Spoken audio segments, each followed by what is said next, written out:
Welcome to another edition of Conversations with Nicole. My guest today is Scott Johnson. He is the Aner campus pastor for Rock Church based out of Conway, South Carolina. He is also the director of the Corban Collective. Scott, good to have you with me today. Thank you for having me, Nick. I'm excited to be here. Yeah, well, we've known each other for a while. You used to pastor at Blaine in Merle's Inlet, and that's how I got to know you because I attend church now. But you've started doing some really cool things since leaving Blaine, and that is the Corban Collective. Tell folks what that's all about.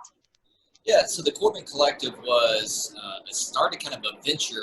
There was a time in my life when I felt kind of called away from the pastoral ministry as far as in a one church location to just I felt a calling to try to reach broadly, reach a larger reach for men. So God called me into this more of a wider ministry, but it was really focused on men. And so the Corban Collective is a platform of Christian influence, and my target demographic is men, and we help men mature and multiply their faith. We do it through some pretty cool ways too. Well, talk about those ways that you do it. Yeah, so I kind of learned something about men along the way, that we love adversity. As much as we like to gripe about adversity, we actually look for it.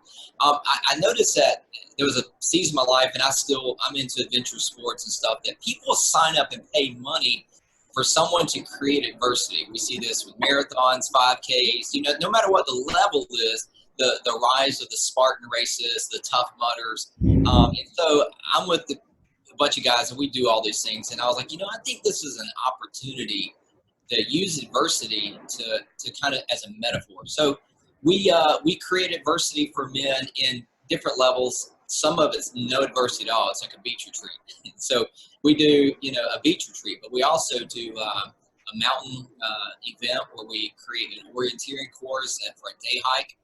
But then there is like that top tier level of one of our events where I take guys on the Appalachian Trail, and we go off the grid for 3 or 4 days at a time. So that's basically in a nutshell some of the things that we do.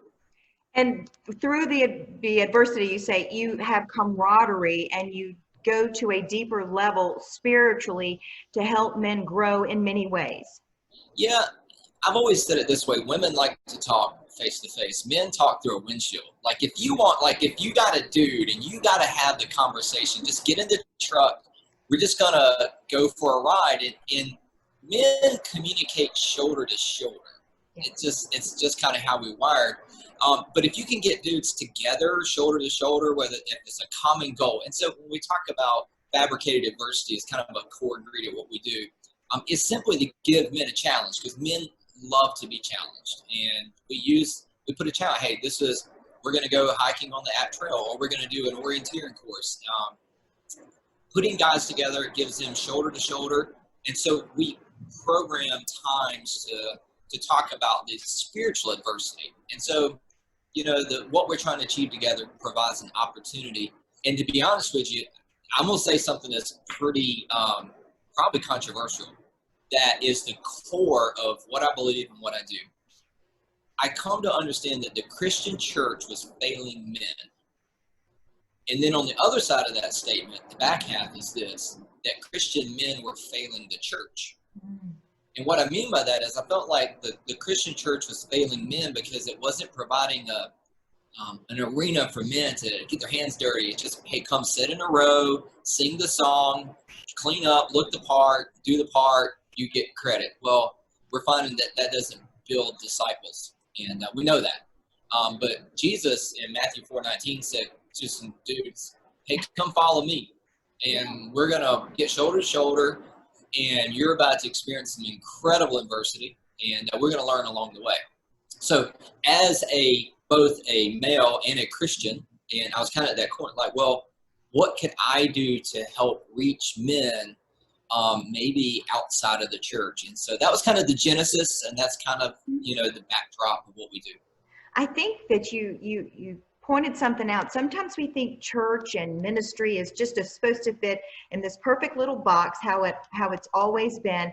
And that's when we lose people. You lose people because you don't give them options or help them understand what Christianity is all about, or whatever your walk of faith is, because you've just decided this is how you have to do things. I mean, we've seen churches all across our nation change in the way they minister to people, which is exactly what you're doing with the Corban Collective. Tell people where you came up with the name. That's a great question. Let's start with the word Corban. The word Corban appears in the New Testament. It actually appears twice. It's a Greek word that is actually from the Jewish context. It was a temple treasury. So a Corban is a gift that was meant to be used for the spiritual advancement of a community and to give back to God. So that's what the word Corban means. Actually, years ago, when our road was being put in at the house that I live in on the farm, we had to name the road because of the new 911 system, and it had to have its own road. So we had to come up with a name, and we always felt like where we lived was a gift. So we called it Corban Place. I love that. And so I literally live at Corban Place. When I moved back home, and my family and I went back home and kind of went back to our roots and said, okay, God's calling us to do this new venture in ministry. I felt like I wanted to take all of my resources and all my giftings and put it to one collective spot, but not just about me. So the collective side is that I see every person who partners with me in ministry as an equal partner. And so collectively, we're a gift to each other. We're gifting each other, and that we're tasked with giving it away. So Corban Collective has a lot of meanings from different things. And I didn't want it to be something that had my name attached to it. I wanted it to be something bigger than me, hopefully will outlive me, teach people to do what I do, and they won't need me to do it one day. Well, that's what ministry is all about. Exactly. Right? So I would say probably to assume you're changing lives. You're having men come to the Corban Collective. You're going on these adventures. You're helping with them in their walk spiritually and in other ways, and they come back to their homes, their communities, and then what are you seeing?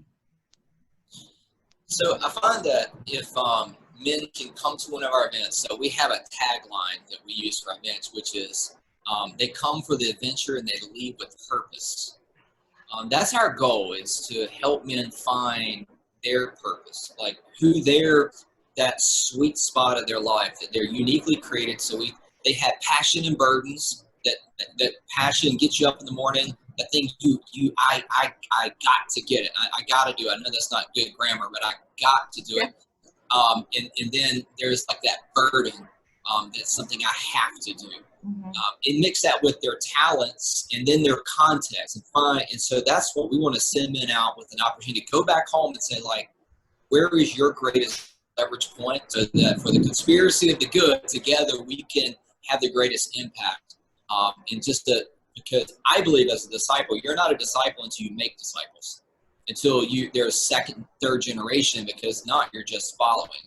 Right. And so our goal is and we tell men, like, your first ministry is to go lead a home. Yeah. We know if you win the man, you win the family. Yeah. And that's when I said that I feel like there's a burden that I have to help men. First of all, you got to lead yourself. And so we have what we call the concentrica. And at the core, you got to lead yourself. No one's going to wake you up in the morning and say, it's time to wake up, time to do your devotion, time to feed yourself spiritually. We teach our kids that, right? You got to learn to feed yourself. So, lead yourself well, and then you lead your family second, and then you lead the community. And you can't get that out of order, because no amount of success in the world will make up for failure at home. Amen. And so it's teaching men to lead through those three concentric rings, leading from outside in. It starts with me. I own it, and teaching every man, listen, it's you. Like, you can't abdicate it. You can't pass it off. Lead yourself, lead your family, and then lead your community in that, very respective order. Right. We can only control our own actions. So that's what you're saying. Control yourself, and move forward with others. So you also have a ministry that you also teamed up with your church to produce a digital series for men as well, and that's at the Rock Church. Talk about that.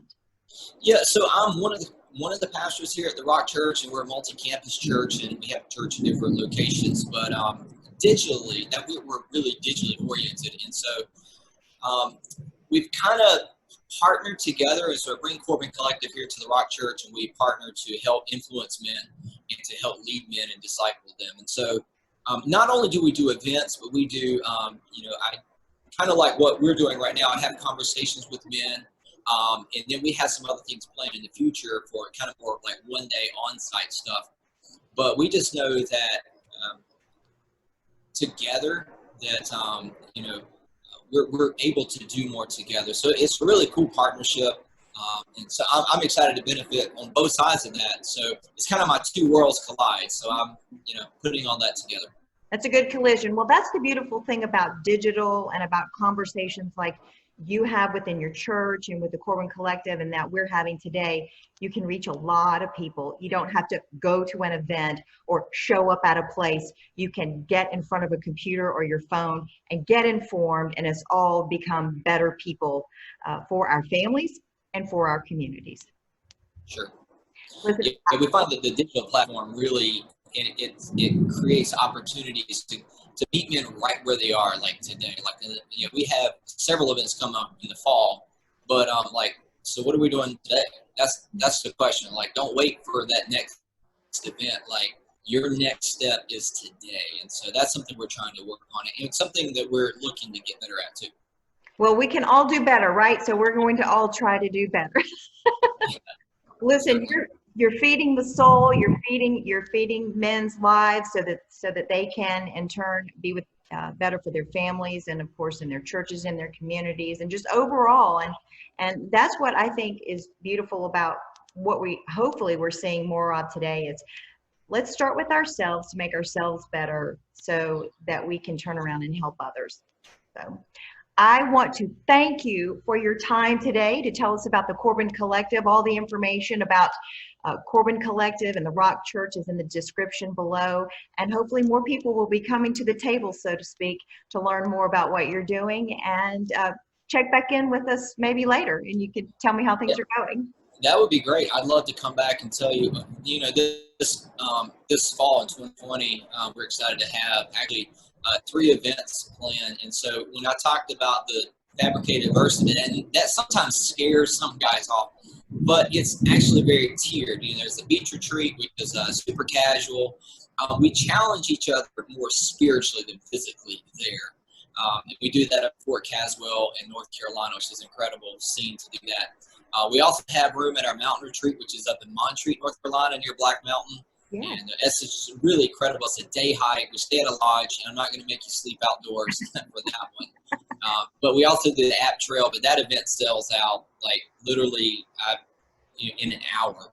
It's such a popular event. So we got 2 events coming up in the fall that still have room, and all that information is right there on the website. So I'd love, anytime anyone has a question, I just would love to even answer questions any way that I could.